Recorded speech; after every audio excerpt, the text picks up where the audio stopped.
Welcome to the Imaginaries. Hello, and welcome to the Imaginaries podcast, a podcast where we discuss everything that is possible to imagine, which you can imagine is rather a lot. That is a lot. It is a lot. We're going to start out today a little bit abnormally, if we were going to call it anything, in that we are going to include a quick preface / correction to our last podcast when we talked about queering up sci-fi and our disappointment in the Nebula Award list of finalists. And Tony, can you tell us a little bit about this novella that you've been reading and what it does that made us want to apologize? Absolutely. And I don't think apologize is necessarily the right word, just modify? Yeah, modify. I think we're pretty clear about what we had read, and it was kind of a lovely surprise to find that what we were looking for was actually on the Nebula list. And I'm talking specifically about Every Heart a Doorway, Seanan McGuire's book that actually won the Nebula in 2016 for Best Novella, in which the main character is actually asexual, and other characters share a lot about their sexuality in ways that you don't find a lot.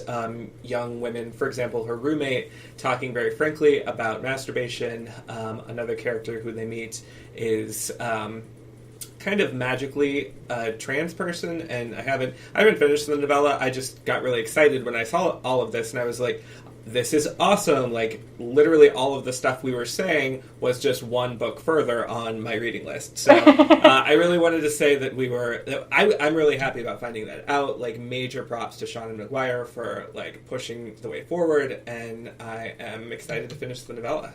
Yeah, and I am excited to start it. I have now placed it on hold at the library, and I'll probably buy it out of desperation because it takes forever for anything to come in at the library. Mm-hmm. So, how did you discover it? Or why now? Why are you reading Every Heart a Doorway now? The Nebulous. I mean, that's it. I said in our last podcast that I had read about half of the novel and novella nominees and winners, and I wanted to read the other half, and it just happened to be that was the first novella I picked up. I also have been reading Yoon Ha Lee's Nine Fox Gambit. So, same. I'm struggling, though. Are you struggling? How do you feel about Nine Fox Gambit? I think that's definitely a conversation for another time. I did finish it, but I have opinions about it for sure. I feel like a major comparison could be made between Nine Fox Gambit and Starship Troopers, and I will leave you hanging as to why I think that. While we proceed on to the meat and pith of today's podcast. Okay, so we are here today, not just to modify our previous podcast, but to start a new one. We are going to talk about unpopular opinions that we have about science fictional works, and or I guess the framing for unpopular opinions and the importance of unpopular opinions in talking about and communicating science fictional concepts to others. Mm-hmm. So I thought we could frame this a little bit as a pop quiz. We've got rather a lengthy list in our show notes today of unpopular opinions that we too have. Yes. So I think what we could do is we could say, give each other maybe 30 seconds to describe our unpopular opinion and why you think it matters. Yeah, for sure. See if we can struggle through that. So I have my stopwatch here. Awesome. All right. So I'm gonna levy one at you, and then you can levy one at me. Do you have the list in front of you? I do. Okay, excellent. So I'm gonna start by levying one against you. You ready? Okay, I'm ready. Okay, here we go. H.P. Lovecraft was ... Kind of awful. Ooh.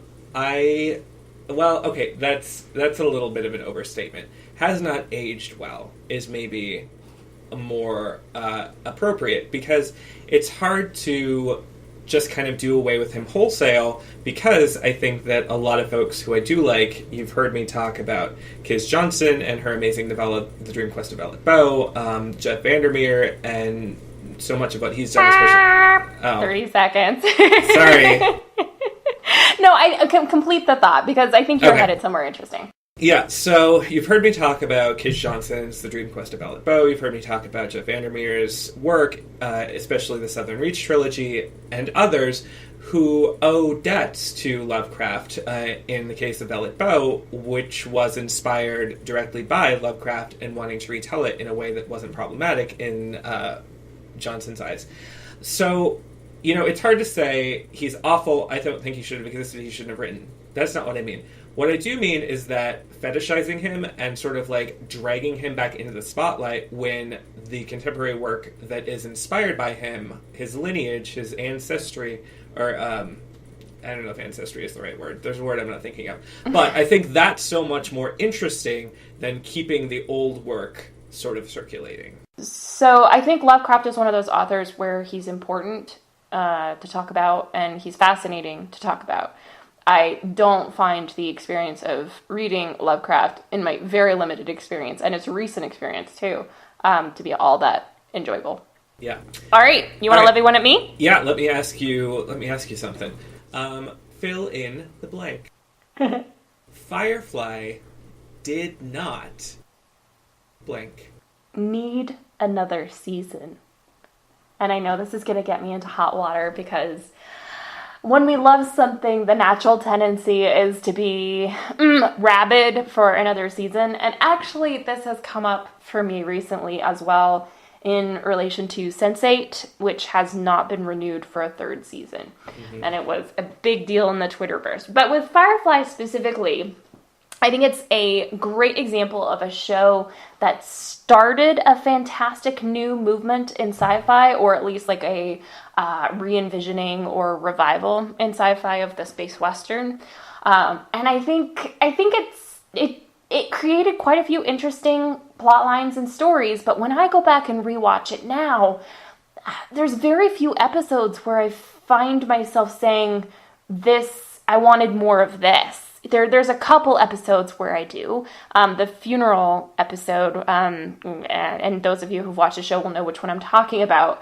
That episode is superlatively excellent. But a lot of them, there's just not a lot of momentum, and there's not a lot of a future made necessary by the episodes themselves. I think Captain Mal is a great captain. I think Zoe is a great second in command. I love all of the characters, but I have enough of them right then and there by the end of Serenity the movie. I have enough that I don't need anything more. So I think actually its untimely death may have been its recipe for survival and success because it created something around which people could rally. And that's important too. But I don't think that we were necessarily asking for the right thing or the thing that we really wanted. Yes.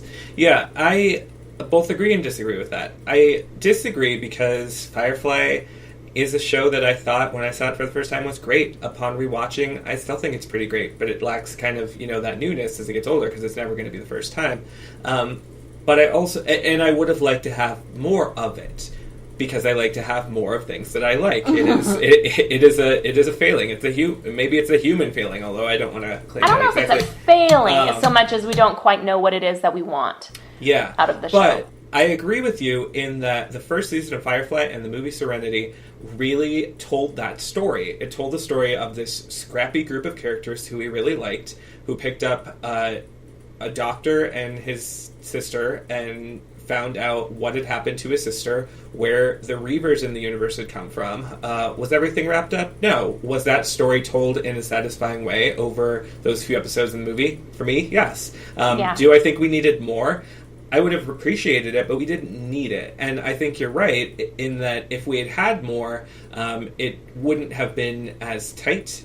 Things could have been improved for sure. But I like what we got. Yeah, and I think it's worth kind of closing out this particular unpopular opinion by saying, like, I too have a large part of me that is wishing for more because what you like, you want more of. But also I recognize that being left wanting more is kind of my perfect definition of succeeding at storytelling. Not like feeling like the story is incomplete and there are holes that need to be filled in before it makes sense, kind of wanting more. But that I enjoyed the atmosphere and the aesthetic and the storytelling and the plot, and I just want to live in this world a little longer. Like that's That's my definition of success. So, Yes. yeah, that would be why I kind of came to this particular conclusion. Yeah. Yeah. So, another one for you. I think we can go through a couple of these and then circle back to our conversation about why these matter. Yes, for sure. Okay. So, this is one that I think is just quirky enough to be provocative. Okay. Chris Pine is a blank. A great Kirk. What? Most So- people who watch classic Star Trek are going to be up in arms. Tell me why. So, secondary unpopular opinion, William Shatner was not very good. I think that classic Star Trek had a lot going for it. It also had a lot that worked against it. Another of my unpopular opinions, which I put down here, is that I don't really think a lot of Golden Age sci-fi has aged all that well. I think it's sexist. I think it's classist. I think it's redundant. I think it's boring in a lot of cases. Again, similar to what I think about Lovecraft, it's important for for that sort of journey of science fiction that allowed us to get where we are. But, I put in my time reading books that were written before 1980, and I don't really want to put in a whole lot more time because I don't want to write everything off because, for every time I write something off, I do find something really beautiful in the past. But Sure. But Chris Pine. I think, is charismatic, is a good actor, is, I don't know, affable and attractive, and plays arrogant well, and I think he does a bang-up job with Kirk. And kind of his reinvention of the character in a way that sort of skews closely to the idea of what Kirk was, kind of that cowboyish leader, on the wagon train to the stars that Gene Roddenberry envisioned. He does that in a way that does the character idea justice, but kind of reinvents it at the same time. Some of the other players, for example, Zachary Quinto, get a lot of praise for, playing really similar to how Leonard Nimoy played Spock many decades ago and looking similar to him. And I feel like Chris Pine doesn't get enough accolades for doing that sort of reinterpretation of what Kirk could be. So, I still think, okay, so on the bloopers reel for the first reboot movie, there is a scene where Zachary Quinto and Chris Pine, they goof up while they're filming a scene, and then they just film the rest of the scene in Irish or Scottish accents, and they're terrible, and that's why I can't tell whether they're Irish or Scottish because they're just terrible accents. But It's also great to watch them and their chemistry together. And I think Leonard Nimoy carried a lot of the chemistry. It was like a one-sided chemistry totally. in classic Star Trek. Whereas in the reboot series, it feels much more egalitarian in the chemistry, which is such a weird thing to say. But, that makes sense. It actually matters that they end up in this weird love triangle, which I normally could have done without, but I do love all three actors in that love triangle. and I also love, I just think they had a great pick for Bones and Scotty. Anyway, I would second your opinion and take it one further to say that the entire cast of New Trek is actually superior collectively to the old cast. You're uncomfortable with that, yay! I am a little uncomfortable with that, just because I think that it's hard to compare in some ways what, for example, Nichelle Nichols was doing in the 60s with what Zoe Saldana does today, because Nichelle Nichols did what she did in the 60s. Well, and the glass ceiling has moved. Yeah, and even I'm thinking of George Takei, portraying Sulu on screen in the 60s, and even Walter Koenig, putting on a fucking bizarre Russian accent and acting like a caricature of the Soviet Union in space. It's so bizarre, and I know that Anton Yelchin, R.I.P., even said now when he started filming them that this accent is fucking bizarre. Why did they do this? Why did Walter Koenig do this? And anyway, so what I'm saying is it's hard to compare what's going on. But what I will agree with, and what I think is an opinion, whether it's popular or unpopular, is that the new Trek cast is really talented. And of the problems that I have with the Star Trek reboot, the cast is absolutely not one of them. That cast is amazing, and I think except for one cast, and may he rest in peace. Khan should not have been a white man. Oh yeah. Well, yeah. Moving on, and rest in peace, Anton Yelchin as well. Yeah. Okay, so I have one more for you, and then maybe we can talk a little bit about where we're going with this, why these unpopular opinions matter, why it matters that they are unpopular. Sure. So I'm going to ask you a big one. All right. And then we can take it from there. So science fiction is no longer blank. A genre. Or it shouldn't be called a genre, perhaps. So tell me what you mean by that, because I don't know that that's an unpopular opinion so much as it is an opinion that needs to be explained to be unpopular. Fight me once you know what I'm talking about. Yeah. All right, so I'm thinking about this in several ways. I'm thinking about it as an author, and I'm thinking about it as a reader, and I'm thinking about it as a librarian, which I am in my secret other life. And as a librarian, and in my interactions with the booksellers that we buy our books from, and retailers and all of that, I understand that having categories in which to slot various books is useful for marketing and in library land, for cataloging. To make books findable, you have to make sure they have certain keywords attached to them, that they are in the system and associated with various other texts in such a way as to render them easy to find using whatever software your library is using. And so, in that sense, science fiction, I guess, could be a genre, but it's more functionally a giant category of books. And the reason why I don't think it's necessarily a genre is because even in libraries, it's losing its power as a term to describe the specifics of what's in a book. Perhaps and you could fight me on this, I don't know enough about Golden Age, as I've talked about in past podcasts. I don't know enough about Golden Age sci-fi books to really talk about them in detail, but my understanding is during the Golden Age of sci-fi, if you said, I like sci-fi, people would have understood, generally speaking, the kind of plot you liked, the kind of characters you liked, the kind of voice you liked. Yeah. There were enough similarities that it had meaning. Today, when you say you like sci-fi, it's like, well, do you like The Martian, or do you like Game of Thrones? Because sci-fi and fantasy have been lumped together for so long that the melding can both be a really pleasurable thing, and it can render the terms even more gibberish than they already were. Yeah. So I think that if we're trying to come up with useful terms to describe the books that we're reading,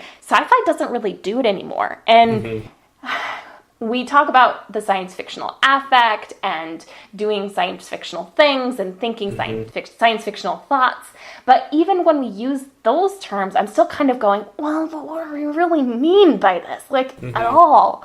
So I would argue that science fiction is more of a general movement or flavor of work, but it doesn't convey enough meaning to really help librarians catalog books that are similar to each other, that it really dictates what an author is writing into a text, and it doesn't really inform a reader when they pick a book off of the shelf in a bookstore, what they're likely to find inside the cover. In fact, far more useful tells for a reader include the cover, because covers are coded very specifically these days. From the type, the font face, to the color of the background, it tells you very specific things about the content. You look at the cover for the 5th season, you know a lot about what's going to go on. And you can also tell by the book blurb, by what other authors are reviewing it and blurbing it. You know a lot more about a book using those tells than by the quote-unquote genre into which it has been assigned. So that would be where I come down. And I don't know whether you're agreeing with me or whether you're kind of going, well, yeah, whatever. Well, okay, so I'm of a couple of different minds here. The first mind is a personal mind. Not that some of these are minds that aren't even my mind. No, what I mean by that is... It's a beautiful mind. It's a beautiful mind. Yes. It's great. It's wonderful. Okay, so I had my bookshelves at home categorized up until a couple of weeks ago to go entirely alphabetically. No genres in different places. Poetry was in with nonfiction, was in with like books that I use for school, was in with fiction, children's fiction was in with adult fiction, Harry Potter was mixed in with like fucking John Steinbeck, like, you know, everything that I've owned that I've collected over the past dozen years or more, was all mixed in together. And it was kind of this personal rebellion against science fiction shouldn't go on these shelves, and literary fiction shouldn't go on these shelves, because how are they different? And how is literary fiction different from, like, creative nonfiction written literarily? And, like, they should all be together. And what I found is that was wonderful, but it was so fucking difficult to find anything. Because, like, when we're podcasting and I want to go straight to, like, grabbing, I don't know, Ursula Le Guin off the shelf, like, I would have to be like, okay, where are my L's? Where did my L's start? Are they down there? Are they up here? And part of it was just that the L's are kind of hard to get to because they're at the bottom of the shelf behind my desk a little bit. But part of it was also that even though most of the time I could remember an author's last name off the top of my head and, like, figure out where to go, it's much more easy just to sort of have kind of a capacious definition for, like, science fiction, fantasy, weird fiction, anything that's speculative, and put it on a couple of shelves and be done with it. So, you know, but part of me is like, blow up fucking everything. Like, let's not categorize. Like, let's just have it willy-nilly. Like, let's sort of, like, let the affects rule and maybe organize according to covers or to authors or something. But in reality, this was much easier for me as I'm trying to find books. But when I'm thinking about, say, going to the library, if I'm going to the public library here in Tucson, they do separate things out by here's, like, literary fiction, and then here are the shelves of science fiction, fantasy, horror, and they even have little different stickers on the spine. The science fiction books have the little, like, atomic, you know, 3 orbitals thing going on, or 6 orbitals. I forget how many it is. So those stickers come from a specific place, Demco, and we buy them too. But before you say, the university's library is not at all like that. It is so difficult to understand. You can find, basically, I have to look up a specific book and go to a specific place. Like, it's really hard to just, like, browse shelves because, like, works of fiction will be mixed in with works of criticism about that author, with translations of that author, and so it's kind of alphabetical, but not really, because, like, it breaks, and, like, there's suddenly, like, all this criticism that has nothing to do with, like, primary text, and suddenly the primary texts are back, and, like, so I've never been able to just wander around, and the university doesn't have a lot of science fiction anyway, and what it does have is kind of mixed in and very spotty, but, you know, that's an example of, yes, I use the library a lot, and I've gotten a lot of science fiction out of it, but I don't use it in the same way as I do the public library, or my personal library, or, like, friends' bookshelves, however they may be organized. So, I'm thinking about this organizational question, and it seems like if we were to refer to science fiction not as a genre, there's kind of this infinite regress path we could go down and say, like, well, how do we actually put our books in libraries and on our shelves and stuff? But on the other hand, because you're a librarian and you do that stuff for a living, like, you know, your opinion is super important to actually talk about that. And it seems to me that it only seems weird not to categorize things like science fiction because they've been categorized for so long. I know it that way. Like, I know in every library I've ever been in that there's some organizational scheme, and they're probably gonna group science fiction kind of apart. Even if that's with fantasy, if it's not with fantasy, if it's with other things, if it's with other works of fiction or not, like, there will be something, a sticker on a spine or a call number or what have you, that marks this science fiction as different from that whatever else. And that is just, I mean, that is, at the same time, I use it and I rely on it. I use it and I rely on it because I'm used to it, because that's the system I know. And I would absolutely be open to like breaking away from that genre convention, just thinking about the categorization of genre convention. And it's something we've talked about at length, and I'm currently talking about at length. But I think that is definitely an unpopular opinion, but an unpopular opinion I do share with you because we would like there to be something else. We would like there to be some differentiation between what Octavia Butler does in Kindred and what Ann Leckie does in Ancillary Justice and what Joe Welton does in Among Others, and not for all those books to be on the same place on the shelf, even though I looked at my shelf and they're in the same place. But where do we actually go from there is my the suggestion is going to be unpopular amongst librarians. I have a feeling. Because many people, including many librarians, I don't know if it's a majority or not, but many of us librarians seem to be of the opinion that libraries are this, like, legacy institution which has been passed down and can trace its heritage back to the Library at Alexandria, which of course was burned and was such a tragedy because, callow youths and Roman heretics, and actually it was Christian heretics, or just Christians, I don't even know anymore. Some folks burned the library and it destroyed knowledge, and that knowledge was what was so important about libraries, the furthering of this monolithic understanding of our world. And, like, the problem with that is that the modern library has, like, almost nothing in common with the Library of Alexandria in the history of libraries, like, probably, like, the modern library would be very unfamiliar to libraries a century, 2 centuries ago. Because the modern library is all about, like, democratically making information available to the masses, fomenting revolution. Like, the American Library Association is now allied with the American Civil Liberties Union and is, like, fighting all these battles for the freedom of information and the protection of privacies. And, like, the library functionally is in many cases and really should be at the forefront of change. It should be accepting of this understanding that truth evolves, our lifestyles evolve, our needs evolve, and whether that means that at some point in the future they'll evolve to the point where we don't need the library as a civic space remains to be seen. But I think in order to keep ourselves relevant, we need to be embracing things like evolutions in genre or how we understand genre and how we understand terminology. And so I would suggest that libraries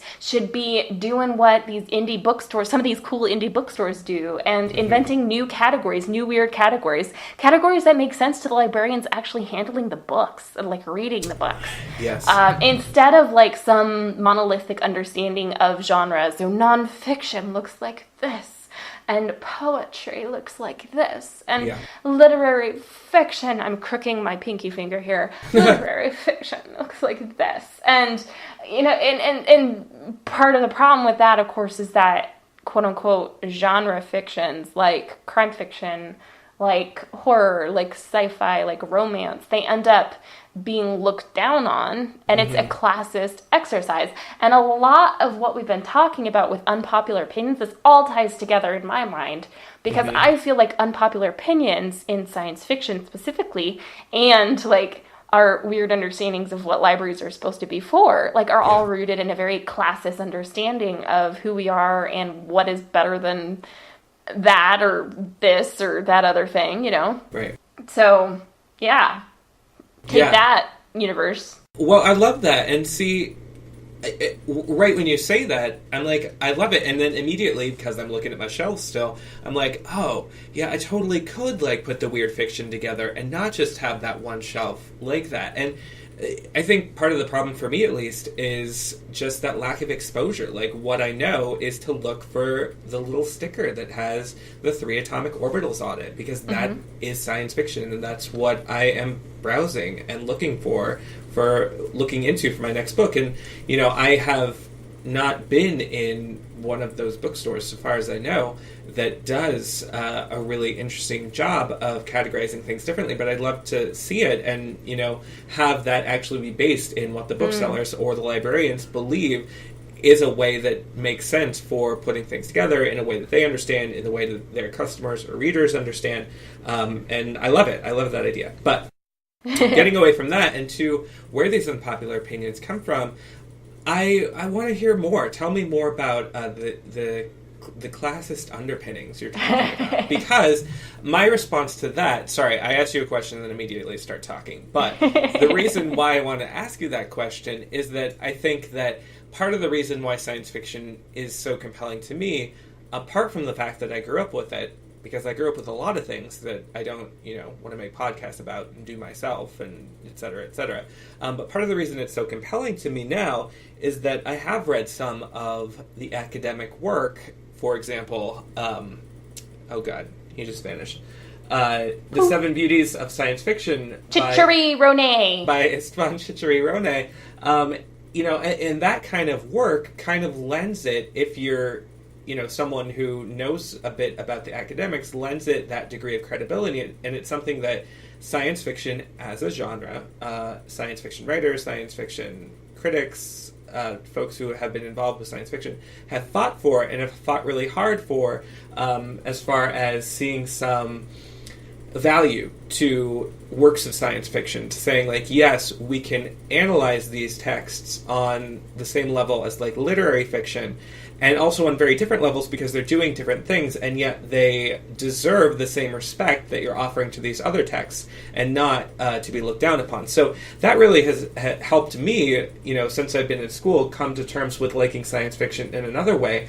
But I also have to recognize that, like, I am an academic. I'm in a PhD program. Like, of course that's going to appeal to me, and the fact that science fiction, is the science fiction that wins awards and so forth, has a tendency to be more literary, to have more attention paid to its sentence level writing and things like that, could be very off-putting and, could lend itself to science fiction as sort of having this class boundary kind of written into what it's doing. And so I'm kind of like wrestling with that a little bit as you're talking about this this class difference. But anyway, that's what was going on in my head. But I do want to hear you talk about the classist underpinnings, like what you see to this opinion. Well, no, I mean, I love what you're saying about Chichery Ronay and giving equal respect to a variety of opinions, and I think that's relevant not just to like genres on a large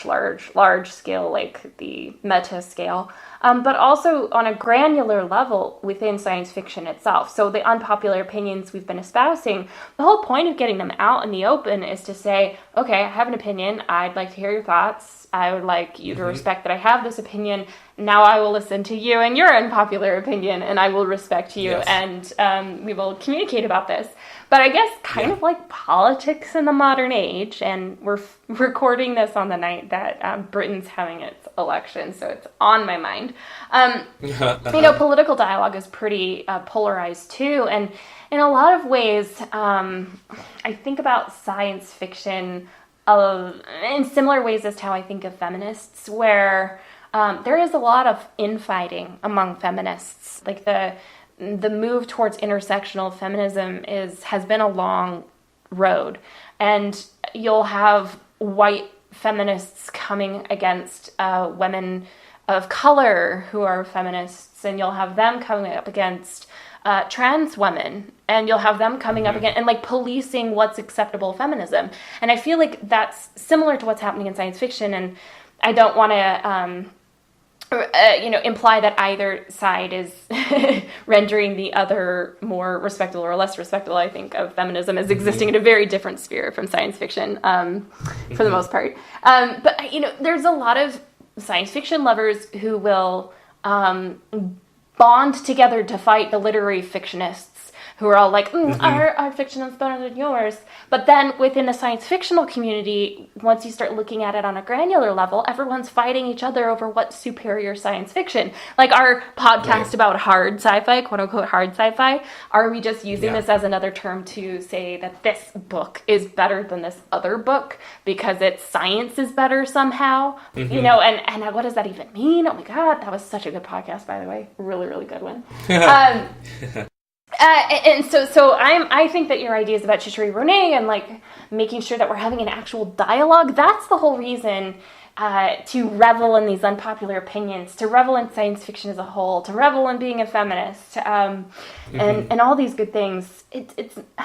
But classism will get in the way every time. If we are trying to exercise our basest instinct to be better than something or someone, we are effectively creating the other. So I think it's dangerous. What we do even on this podcast could potentially be dangerous if we start setting ourselves up in opposition to something nebulous or something specific, either one. I would hope that we fall closer to opening more lines of conversation, more lines of communication and dialogue than the opposite. But often we wall ourselves off from other people who are only marginally different from us in order to make ourselves feel superior. And a lot of the reasons why there's so much infighting among feminists is because we are left so little room to exercise agency in the larger world. So we are trying to exercise that agency through whatever means we can. And that often pits woman against woman in a really, really frightening and terrible way. And in a similar way, because there is this stigma against science fiction in the larger literary community, I guess that leaves less room for science fiction lovers to exercise agency in the larger literary community. And so they end up infighting. And anyway, I've just rambled on a bunch too. So stop me and break in and tell me what you think. You have some great ideas there. And I agree with you a lot because I think that kind of like old, it's not even a trope, but cliche, small fish in a big fish in a small pond. Big fish in a small pond. There we go. Like I think that's essentially what you're describing, isn't it? Like the idea that if you're in the small pond of science fiction and you have the big opinion that the Star Wars prequels are terrible, that's an opinion that a lot of people share. So you get to sort of like swim around the pond, puffing your chest out about that. I know that fish don't puff their chests out. Well, unless they're pufferfish. Pufferfish do. Come on. That's true, although I don't know that they have a chest, but exactly. Okay, my point is not to critique fish anatomy here. Or is that physiology? I can never remember the difference. Anyway, I'm getting way off here. What I'm trying to say is that I totally get what you're saying, and I agree with where you're coming from. But this idea of classism is something that I find really interesting to talk about, again, because I think that we're both coming from this place where, we have completed advanced degrees in writing. We were both really interested in science fiction and got to work with science fiction in a way that very, very few people get to. And I appreciate the privileges that we had and the way that we can sort of like take a book like The Seven Beauties of Science Fiction and, read it, understand it, talk about it, and maybe understand it is the loosest of those things there. But that's not a thing that maybe other people get to do. It's not a thing that people need to do to understand or appreciate the diverse set of science fiction that exists out there. Well, and it wasn't even common within our cohort in graduate school. No. We had to fight in order to create, an independent study, essentially, in order to get our science fiction in. There were hints of it that one professor wove into his classes, but for the most part, it was kind of like was drawn to like out of desperation. Yeah. And it just so happens that you and I get on like a burning house, which is great. But suppose I had been like a completely disgusting human being, and I was the only other person who was interested in science fiction. How would that have played out in grad school? I would just... Well, I think that part of it is also you are, and I hate to say this because I don't think at all that this describes either our friendship or the way we interact around books, intellectually, around writing, etc., etc. But, kind of the fact that it was both of us meant that I was taking what I brought to the table and sort of really hybridizing it with your tastes. The same way I did with my boyfriend, who I met around the same time, and who also likes science fiction. So now my book is filled with, for example, a lot of books from the Culture series, which I wouldn't have known about if Andrew he hadn't really introduced liked you to that. it? Oh, he that's did. fascinating. Yeah. I didn't Yes. know that. Okay. Yeah. Right. So I think that there's a lot of, productive cross-pollination between our tastes, between what we bring to the friendship and the communal library that we establish based on what we read. And, we don't love all of the same things by any means, but I think that we have learned by now how to have conversations with each other, and we have enough similarity of experiences and tastes to do something like this, where we talk about that science fiction and what we like and why we like it and the problems maybe that we see with those works and other works. So, this is not, I know we're reaching close to the 45-minute mark, but this is not a conversation I think should go away, and I would really be interested to hear from other folks who listen to this podcast and have varying familiarities with science fiction, however you may define that term, to talk back to us and sort of say, where are we right on in how we're thinking about our unpopular opinions, and what maybe do we say that you disagree with for whatever reason? Because, again, I think that I've ended a lot of podcasts recently with a plea to talk more to us. We're lonely. But I'm serious. Yeah. This is, conversations don't solve everything, but they're starting points. They are. And I feel like perhaps the pleasurable problem of this particular podcast, say that 10 times fast, is that we could follow it up with another podcast talking about how science fiction breaks down class barriers and is transgressive of existing class structures. And I think it can be both at the same time. It can both be an exercise in transgression and classism. I would say, we create our own hierarchies all the time. And we have, for a long time, created and upheld a certain hierarchy in science fiction that we've hinted at before, and we talked about with the nebulous, which is white and male and utterly boring to me personally. But we also have a movement to kind of shake that up a little bit. And you also have to admit that you pit those boring white middle-aged male authors against the rest of what was happening in literature at the time. And for the most part, I would still choose science fiction any day. So science fiction still, it's both great and terrible. And I think that's a really interesting place for literature to be. And I think that's exactly what literature perhaps should be in order to inspire the most fruitful and engaging conversations, which hopefully this has been one of. Yeah. So do you think we're at a point where we can wrap this up, Tony? The best conversations we've had, there's always sort of the sense, for me at least, that we have so much more to say, and it's taken us the entire podcast to figure that out. Right, to figure out what we want to say at all. So, but I hope that it's been interesting for folks who are listening to this, and we invite you both to share your unpopular opinions with us so we can talk about them, as well as to share your unpopular opinions about our opinions, or your popular opinions about our because you kind of hate Neil Gaiman, don't you, Tony? And I think that's interesting. I get so mischaracterized as hating Neil Gaiman. I do not hate Neil Gaiman.